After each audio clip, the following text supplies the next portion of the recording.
અંધશ્રદ્ધાના મુદ્દે સાંસદ જ્ઞાનીબેન ઠાકોર દરેક જગ્યાએ ખૂબ ચર્ચાઈ રહ્યા છે. દરેક મિટિંગોમાં કોઈ પણ જ્યારે ઠાકોર સમાજની મિટિંગ થતી હોય છે ત્યારે જ્ઞાનીબેન પોતાના ભાષણમાં અંધશ્રદ્ધાનો ઉલ્લેખ જરૂર કરી રહ્યા છે.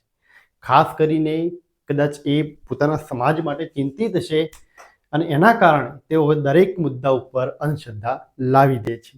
ઠાકોર સમાજની એક લાઇબ્રેરી ઠાકોર સમાજ કર્મચારી ડીસા ઠાકોર સમાજ કર્મચારી મંડળ દ્વારા આયોજિત એક વિદ્યાર્થી સન્માન સમારોહ યોજાયો હતો ડીસા ખાતે, અને એમાં જ્ઞાનીબેને પણ પોતાના ભાષણમાં અંધશ્રદ્ધાનો ઉલ્લેખ કર્યો. જ્ઞાનીબેનના ખૂબ લાંબા સમયથી જ્ઞાનીબેન અને અંધશ્રદ્ધા, ખાસ કરીને જે રમેલ જે ભુવાઓની જે વાતચીત છે એ મુદ્દા ઉપર જ્ઞાનીબેન દરેક ઉપર ટિપ્પણી જરૂર કરતા હોય છે.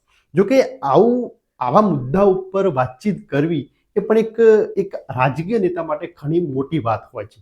એવા મુદ્દા ઉપર વાત કરવાથી કે જ્યાં લોકોની, ભલે એ લોકો અંધશ્રદ્ધામાં રહ્યા પણ જે લોકો એ અંધશ્રદ્ધામાં છે એમના માટે તો એ શ્રદ્ધા જ છે.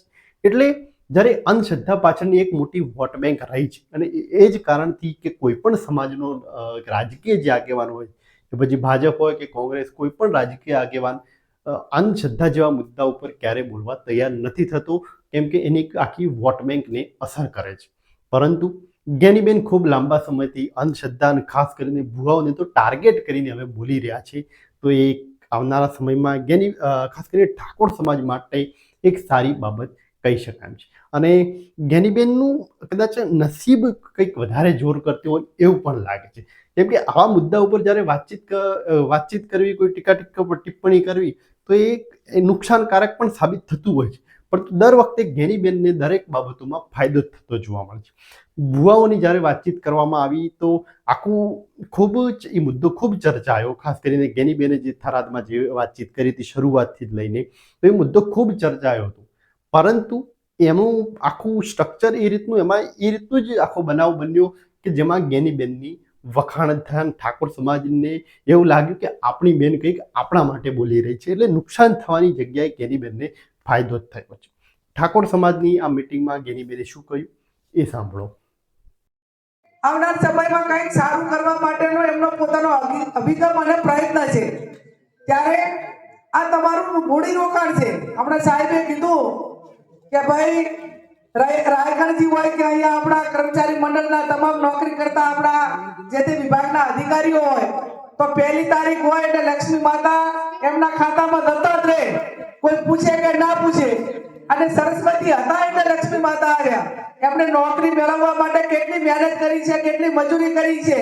જો ક્યાંય માનતા અને રમેલ કરીને માનતા રાખી પડી હોય કે ભાઈ હું આ રમેલ એક કરીશ, મને નોકરી મળી જાય, તો એક નોકરી મળી જાય. એટલે શક્ય એટલા શ્રદ્ધા તમારી 100% હોઈ શકે, પણ અંધશ્રદ્ધામાંથી સમાજને બહાર કાઢવા માટેની ખૂબ જરૂર છે. હમણાં મેં સાહેબને એમને વિનંતી કરી કે આપણે હથિયારી તાલુકાનું ઠાકોર સમાજનું બંધારણ એ 4મી તારીખે વાગડની થળીએ સદારામ બાપુના નામે, વાગડજીના નામે હથિયારી તાલુકાનું બંધારણ સમાજનું ઓછા ખર્ચા થાય એના માટે આપણે કરી રહ્યા છીએ. ચાહે લગ્ન પ્રસંગ હોય, વરણ પ્રસંગ હોય કે અન્ય રીત રિવાજો હોય, પણ જો આપણે સમાજ એ પાછો આ બાજુ બંધ કરાવશું અને પાછા મંદિરમાં રમેલિયામાં વળી ગયા તો આ બચાયેલું નહીં પાડવું એ છે. એટલે એને પણ શક્ય હોય તો રોકવા માટેના પ્રયત્નો કરવા પડે. એનું કારણ કે વિજ્ઞાન યુગ છે, ટેકનોલોજીનો યુગ છે, 21મી સદી છે.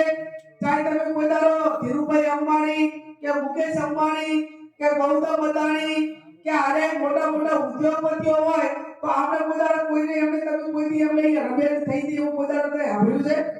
એમને ચાહે માનતા રાખી હોય છે સાંભળ્યું છે? એમને ક્યાંય અંધશ્રદ્ધા રાખીને ચાહે પૂર્ણનું બાંધી હોય એવું તમે સાંભળ્યું છે? એમના પેઢી દર પેઢી જેટલા બળવાઓએ મજૂરી કરી હોય ત્યારે એ લોકો સ્ટેજે પહોંચ્યા હોય. એટલે કઠોર પરિશ્રમનો કોઈ વિકલ્પ નથી. ભગવાને ગીતામાં પણ કીધું છે કે ભાઈ તું કર્મ કર, ફળ મારે આપવાનું છે. જેટલું કર્મ કરશો, સારું કરશો તો સારું ભોગવશો અને ખરાબ કરશો તો ભગવાન કૃષ્ણએ કીધું છે કે ફળ જેણે જે કર્મ કર્યું હોય એ ભોગવવું પડે. મહાભારતમાં ભીષ્મ પિતામહ હતા અને એ ટાઈમે સભાની અંદર દ્રૌપદીના ચીર ખેંચાતા હતા, વડીલ હતા છતાં બોલતા નતા બોલ્યા એટલે એમને તીરો ઉપર ભોગવવું પડ્યું હતું કે નતું ભોગવવું પડ્યું? એમને પોતાને વિશ્વ પિતાને પણ ભોગવવું પડ્યું હતું. એ આપણાને મહાભારતનો દાખલો આપણાને ઇતિહાસમાં અને અત્યારે આપણા ધર્મશાસ્ત્રોમાં અને પુરાણોમાં આપણે સૌ અનેક વખત આપીએ છીએ. એટલે જ્યારે કોઈ નાના મોટી પારિવારિક હોય, કોઈ હેરાનગતિ હોય, કોઈ આર્થિક હોય, કોઈ ધંધા હોય, ગમે એ હોય, તો જેમાં જે છે એનું સોલ્યુશન જે એનો નિષ્ણાત હોય એના આગળ કરાવવું પડે. ડોક્ટર દવાખાનાની તકલીફ હોય તો ડોક્ટર કરાવવું પડે. ધંધા રોજગારની તકલીફ હોય આર્થિક રીતે તો શેર સંબંધી કે ભાઈઓને કેને કહેવું પડે અથવા તો કઈ નાના મોટી લોનની વ્યવસ્થા કરવી પડે. બાકી બીજું કઈ આડા અવળું કઈ એકાબીજાના ઓલા કરવાથી પોતાનો રાયગઢથી મેળ આવે નહીં. હું તો હમણાં તો અમે રાયગઢથી એ બાબતમાં ખૂબ આગળ વધ્યા છીએ અને અભિનંદન આપું છું રાયગઢથી એમની ટીમને સમગ્ર ઠાકોર સમાજના તમામ યુવાનોને કે અંધશ્રદ્ધા માટે મેં સમાજ માટેની ચિંતા કરી અને સમાજ માટેની ચિંતા કરી ત્યારે ક્યાંક ને ક્યાંક જેની દુકાનો બંધ થવાની હોય એટલે ભયસ્થાન હોય કે આપણો મોટો સમાજ છે અને તો અંધશ્રદ્ધામાંથી બહાર નીકળી જશે તો સૌથી મોટી આવક વાળો સમાજ તો આ છે.